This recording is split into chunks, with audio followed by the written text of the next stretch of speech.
Hi there. This is the Facebook profile that we set up yesterday. It's our testing profile.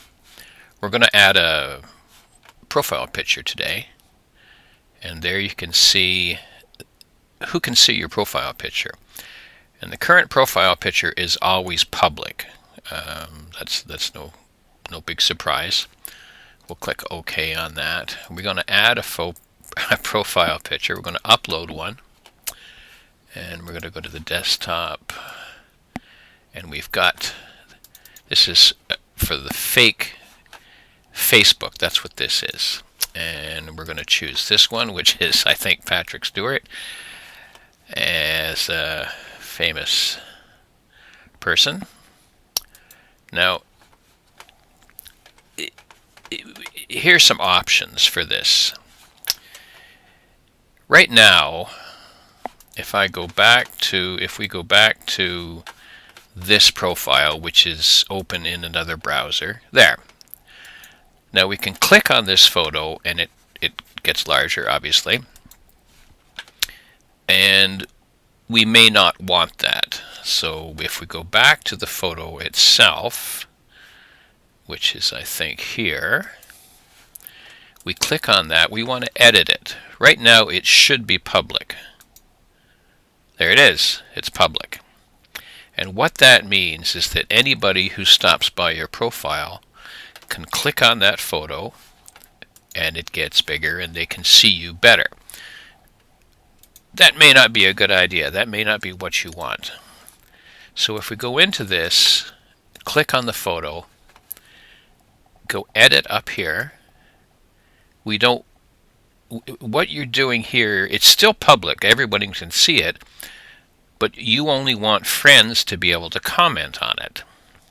So we're going to make that friends, and we're going to go done editing. Okay, now we can still click on it, obviously, but if we go back to the profile in the other window,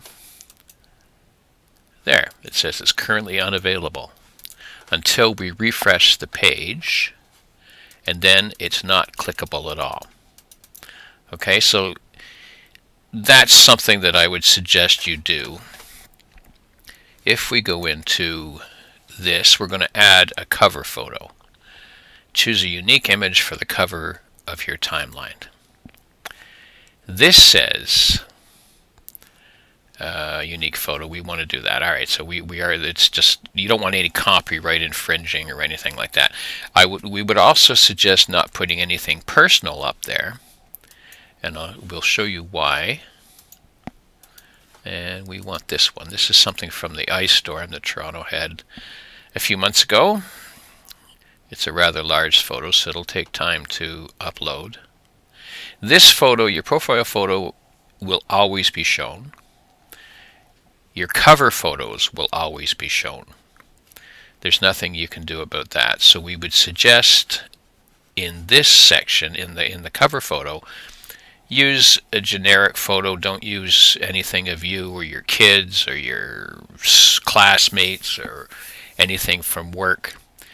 Just use something that looks nice. It's your own photo, let's say, of trees and fields and stuff, and that would be it. While that's loading, we'll go back to my other profile, and this is the way we think your profile should look. You can't click on that picture. You can click on the cover photos, but that's only because you can't hide them. So if you've got 10 cover photos, people will be able to see. I've had 14 cover photos there. People can click through them and see all of them. So if you do a cover photo, make sure you delete the rest if you don't want people to see that. What can people see about this person? Nothing. They can. This is cover photos. They're, as we said, they're public. This album I did for someone in Singapore, it is public too. That's the only thing people can see. They can't see timeline photos. There's nothing there. They can't see mobile uploads. And they can't see anything about this person. They certainly can't see friends. And what more can they see? Apps and games? Nope, no apps and games. And no sports. In other words, this is as private as you can possibly make your profile. If you want to get your profile picture out of being public, get a big photo and don't show some of it. We'll show you how to do that another time. Okay, has it loaded yet? There it is. Now we want to reposition this just to show the damage. That's pretty good. And it's public. We cannot change that. Alright, so we're going to save the changes. Now if we go back to the other profile, and there it is.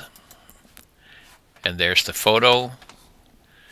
Can't do anything with it. There's only one. But you can see the large version of it, whereas this one you can't. Alright. And that is it for today. Can't think of too much else. Oh, yesterday, the last video, somehow Facebook knew that this person is in Toronto. That comes from your IP address. In other words, even if we haven't put anything in here about where we're from, they can read your IP address, and they know that it's coming from in or around Toronto. That's how they knew that I may like the Maple Leafs, for instance. All right, thanks for watching. Computers Made Simple, over and out.